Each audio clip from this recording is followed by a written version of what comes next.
एhlers-Danlos syndrome.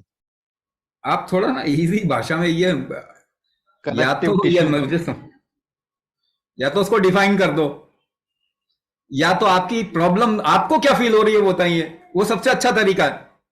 ऐसा कोई Greco Roman शब्द बोल के ठीक तो हुआ नहीं आज तक कोई, मतलब फैशन में है ये बात अलग है, मगर क्या है ऐसे सिंड्रोम बोल बोल के। सिंड्रोम का मतलब क्या होता है मालूम है आपको? सिंड्रोम का मतलब होता है हमें नहीं मालूम ये क्यों हो रहा है। एक्चुअली सिंड्रोम का मतलब ये होता है कि उनको मालूम ही नहीं है कि क्यों हो रहा है। स्पेलिंग क्या है इसकी?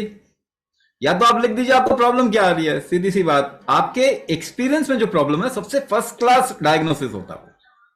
नीतीश जी, मैं आपको अनम्यूट कर रहा हूँ, आप बताइए। नमस्कार। कनेक्टिव टिश्यू को अगर देखिए, आप जो सिंड्रोम बोल रहे हैं ना, वो बेसिकली ऑटो इम्यून सिंड्रोम है, ऑटो इम्यून डिसऑर्डर। उसके बारे में ही तो मैंने अभी बताया। सर ये सिंड्रोम बचपन से है, मुझे बाय बर्थ है, ओके एज पर doctors, and by birth my skin is loose, मतलब नॉर्मल जितनी किसी में भी होती है मेरी उससे ज्यादा स्ट्रेच होके बाहर आती है। और बचपन से ही हार्निया है, बचपन से ही कनेक्टिव टिश्यू डिसऑर्डर की वजह से पीएमडी इन आईज है, which is keratoconus globus rather. तो ये मतलब ऐसा नहीं है कि at now I am at the age of 41, so it is not that something I have discovered in last 5-7 years.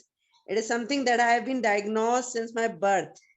And okay as per doctors, this is what the name they say. And as per हाँ हाँ doctors, उन लोग ने बताया कि ये आपको है और इसकी वजह से ये प्रॉब्लम्स रहेंगी। Now when I saw the webinar at the start of it, it was mentioned, which is rare. Like when I talk to doctors since my childhood, मैं अभी जब भी किसी इवन आईज के लिए भी मैं डॉक्टर से बात करती हूँ तो उनके कान खड़े हो जाते हैं, अरे ये कौन सा है। So when I saw this in the list, I found it's rare. Nobody even knows about it. How can you think of curing it? So that's why my curiosity was there and I wanted to know more about it. Do you want to know Your about views it? of do you want to know about why this is happening? one, that why it is happening, why I've been the chosen one since my birth.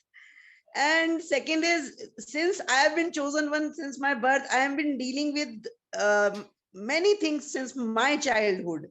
Many things like बचपन में joint dislocate हो जाता था चलते चलते अपने आप हाँ ही, हाँ समझ गया एल्बो निकल के हाथ में, मतलब एल्बो निकल जाता था और वो ऐसे हाथ ठोक के गिर आप दबा जाता के उसमें। उसको एक जगह पे ले आते थे। हाँ, फिर किसी किसी देसी जो जानते थे लोग, क्योंकि हाँ डॉक्टर्स वो नहीं कर पाते थे, हाँ हाँ कोई बुजुर्ग थे बचपन में वो उसको वापस रीलोकेट कर पाते थे। और थिंग्स लाइक हार्निया है, अभी right now I have hiatus hernia. I have already been operated for 2 hernias. I have already been operated for inguinal and now I have hiatus. Hiatus की वजह से अभी मुझे हार्टबर्न, हाइपोथायरॉयडिज्म और ये गले में लिंगुअल टॉन्सिल तक डेवलप हो गया है। तो मैं खुद अभी एलोपैथी में बहुत ज्यादा नहीं जाना चाहती हूँ या नहीं बिलीव करना चाहती हूँ, एंड एक्चुअली रियली देखिए वांटेड देखिए, समबडी टू वर्क ऑन हाँ द हाँ, रूट ऑफ पहली इट। बात तो आप ये आइडिया नहीं लगाएं कि हाइटस हर्निया से आपको हार्ट बने, ये किसी ने बोल दिया आपको। नहीं, doctor said so, not me. हाँ डॉक्टर से, but doctor doesn't know this why this happens, your condition. Doctors always say कि अब आपको तो होगा ही क्योंकि आपको एलर्स-डैनलॉस है, आपको आईज में macular degeneration of tissues PMD होगा ही, पैलिसिड मैकुलर डीजनरेशन, बिकॉज आपको एलर्स-डैनलॉस है। And when I researched over internet, I found that Ehlers-Danlos has many types, and the type that I have has all these things listed that is there happening with me.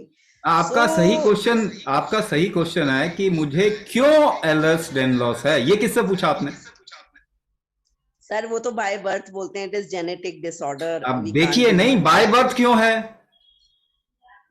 अब मैंने जो समझा है अब तक वो ये है कि द प्रोटीन कोलेजन में व्हेन आई वाज बोर्न तो कुछ तो गड़बड़ वहां, या मतलब कम ही रही, is because of that Ehlers-Danlos has developed, but this is something I came to know about. through okay whatever research okay, देखिए and ये ना whatever घूमता thing। जाएगा इस तरीके से। मैं आपको सीधा हाँ बताता हूँ क्यों है। हाँ जी, चलेगा ना? चलेगा ये चलेगा। प्रोटीन में कुछ कमी क्यों रही? मैं तो फिर क्वेश्चन पूछ लूंगा। मुझे अब ये बाय बर्थ से पहले की चीजें तो पता ही नहीं हो सकती। नहीं, बाय बर्थ से पहले की चीजें नहीं पता, मगर बाय बर्थ से है ये कौन सी गारंटी है? एक्चुअली हम Sir, सब those आइडिया were लगा रहे हैं। there were facial features and the features in the body which help the doctor diagnose it कि आपको मतलब ये पहले मेरी बचपन में ही बता दिया था, हार्ट में होल था। देखिए, skin बहुत मैं इस बात glouty को थी। मानने को बिल्कुल तैयार नहीं हूं कि किसी ने आपको कुछ बता दे। मैं भी कह सकता हूं कि एक्चुअली एक प्रेतात्मा ने ऐसा करवाया है आपके साथ में, इसीलिए ऐसा हुआ। बर्थ के टाइम पे ऐसा प्रेतात्मा ने करवा दिया। ये सब कहानियां ना, देखिए, सुपरस्टिशन है। ये हुआ होगा, वो हुआ होगा, ये सुपरस्टिशन है। मैं ऐसे तो मैं भी आपको बता दूं कि पता है क्या हुआ था, आपकी मां डर गई थी, भूत का डर लग गया था, खराब मूवी देख रही थी वो, इस वजह से आपको ऐसे ही सब बातें बोल के ना नहीं ठीक करने का हमको बहाना मिलता है। अगर सच में डायग्नोसिस कर पाए तो ठीक कर पाएंगे ना। और सिंड्रोम क्यों बोल रहे हैं फिर? क्योंकि सिंड्रोम का मतलब ये होता है कि हम ठीक नहीं कर पाएंगे, हमें मालूम ही नहीं क्यों होता। सिंड्रोम का रियल मीनिंग क्यों डालते हैं किसी के पीछे सिंड्रोम? क्योंकि किसी को नहीं मालूम कि क्यों हुआ, मगर कहानियां बनाने में बहुत बहुत आगे हैं। सुपरस्टिशियस लोग हैं, क्या करें, फिरंगी हैं ही सुपरस्टिशियस। अब आपको मैं इसका सीधा रीजन बताता हूं। हमारे शरीर में दो फिक्स रीजन बता रहा हूं मैं आप। हमारे शरीर में दो तरीके की स्ट्रेंथ होती है। पहली स्ट्रेंथ, इसे कहते हैं नाग शक्ति या नाग वायु। ये कैसी शक्ति है? आपके शरीर में यूनिडायरेक्शनल मूवमेंट का स्ट्रेंथ। कोई भी शरीर में मूवमेंट यूनिडायरेक्शनल होता है। ब्लड का फ्लो यूनिडायरेक्शनल होता है, लिम्फ का फ्लो यूनिडायरेक्शनल होता है, हार्मोन का फ्लो यूनिडायरेक्शनल होता है। सिमिलरली, जब यूनिडायरेक्शनल फ्लो का स्ट्रेंथ, उस फ्लो को आगे बढ़ाने का स्ट्रेंथ, इसके लिए हम एक स्पेशल प्रोसेस देते हैं। जो नाग शक्ति जिसकी कमजोर होगी, उसके स्किन में प्रॉब्लम कभी भी खत्म नहीं हो सकता। कुछ भी कर लो, कोई दवाई खा लो, स्टेरॉइड खिलाते रहेंगे फिर जिंदगी भर, क्योंकि वो नाग शक्ति आप जब तक बिल्ड नहीं करेंगे वो चीज खत्म ही नहीं हो। क्योंकि स्किन का फॉर्मेशन ही तभी होता है, जैसे मैंने बताया, स्टेप बाय स्टेप 6 लेवल पे आपका मेटाबॉलिज्म होता है। और स्किन जो है ना, वो बड़ा मुश्किल काम है, क्योंकि लास्ट में स्किन बनता है। तो नाग शक्ति हम स्पेशल प्रोसेस देते हैं, कभी ऐसी प्रॉब्लम आती है तो नाग कुंभक हम देते हैं करने के लिए। दूसरा पार्ट इसे कहते हैं structural integrity of your tissues as well as of your body. आपके स्ट्रक्चर को इंटीग्रेट करने की जो शक्ति है, इसे कहते हैं व्यान शक्ति। तो हम आपको कुछ सिखाते हैं, उसमें 3 पार्ट्स में बांटते हैं, अंगन्यास, मर्म विन्यास, कुंभक थेरेपी। कुंभक थेरेपी भी 3 हिस्से सिखाते हैं, 3 चीजें सिखाते हैं उसमें ना। लास्ट पार्ट आता है व्यान क्रिया कुंभक, यानी कि आपके शरीर का स्ट्रक्चरल स्ट्रेंथ, स्ट्रक्चरल इंटीग्रिटी, चाहे वो हड्डियों की हो, चाहे वो मसल्स की हो, चाहे स्किन की हो, चाहे आपके नर्वस सिस्टम की हो, वो शक्ति अगर आप बढ़ा सकेंगे तभी आपकी स्ट्रक्चरल इंटीग्रिटी, यानी लूज जॉइंट्स जो होंगे ना, वो उनमें स्ट्रेंथ आएगा। इसका सिंपल सा एग्जांपल अभी जो मैंने दिया था, वो एक्चुअली मैंने इसी चीज का एग्जांपल दिया था। Inhalation for a certain period, 4 times hold and twice of the inhalation if you will be able to exhale with ease, अगर ये प्रैक्टिस कर लें तो आपका स्ट्रक्चरल स्ट्रेंथ बढ़ जाएगा। इसका मतलब आपके जॉइंट्स को आप ज्यादा अच्छे से हैंडल कर पाएंगे।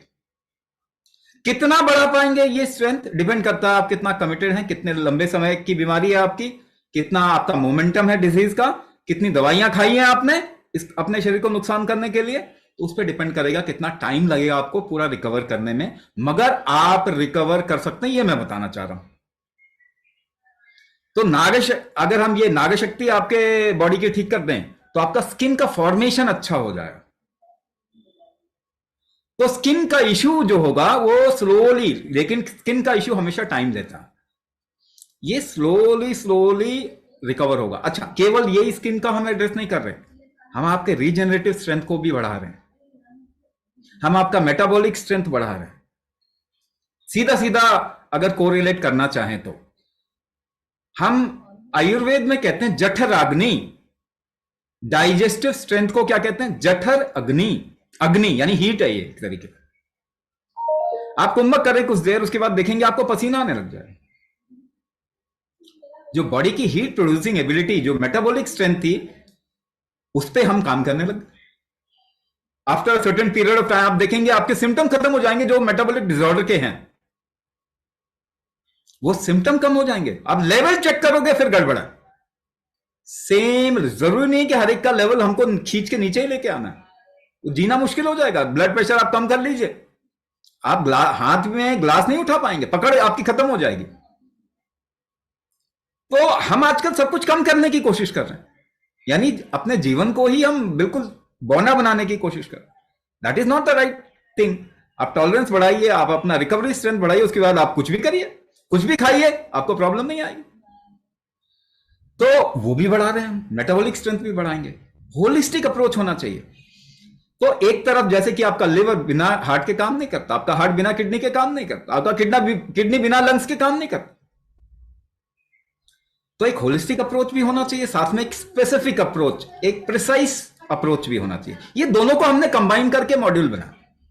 तो आपको एक जेनरिक मेथड सिखाते हैं, उसके बाद आपका डायग्नोसिस करते हैं, फिर कुछ स्पेसिफिक मेथड दे देते हैं। वो जो पूरे मेथड को उसको आपके हिसाब से हम कस्टमाइज कर देते हैं।